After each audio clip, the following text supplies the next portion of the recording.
Now, when the hurricane swept through this area, it didn't just flood houses, bring down trees, and close roads. It also fractured an already strained healthcare system. We've got a chance to sit down with a local family practice about how the storm impacted them over the last year. Definitely changed me, and I thought I was pretty good at disaster response, but this changed me. At 62 years old, Dr. Brenda Ford has seen a lot as a nurse practitioner, whether that's here in the exam room at her family care practice. Good job. But last year, in Helene's aftermath, she says it felt different. It was a military operation. I mean, it was absolutely, we were in the Tactical Operations Center. The makeshift ops center at Harley-Davidson turned into a lifeline with organized airlifts, and drops brought much needed supplies and medications to the devastated mountain region. Folks losing everything, glasses, teeth, hearing aids, all of their medications. So that's sometimes, multiple times a day.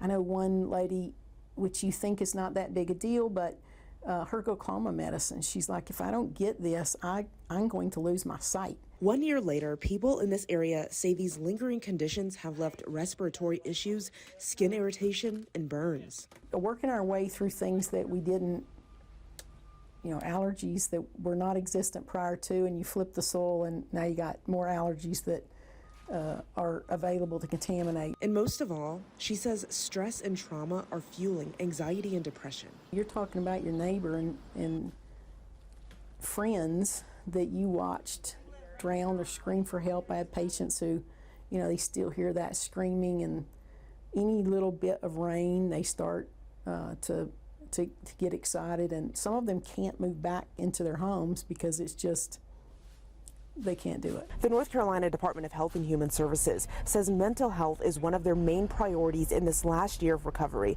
which is why they launched a program to help. Hope for NC is an example of a type of program that's targeted to help people respond to the feelings that they might have, or dealing with loss or grief that some folks will have to just cope with throughout the coming years. Meanwhile, keeping providers in the area is another challenge. You go through something this traumatic and you're going to go somewhere that's less traumatic, so you lose the volume of people to take care of folks. So now finding a provider is difficult. Or, we had an aging population of providers, and so now you go through something like that, you think now's the time to retire. Dr. Ford says what they were able to do in the immediate response changed her for the better. I can see that we're falling back into the, hey, let's get a prior authorization for everything. So, that's a bummer. It is life today, but it'd be great if we could take those lessons and figure out how to take care of people first, and then figure out, all right, how do we keep this going? And Dr. Ford tells me that she has spent a lot of time in local colleges and universities working to recruit and hopefully fill some of those empty spaces. Tamara Scott, ABC 11 Eyewitness News.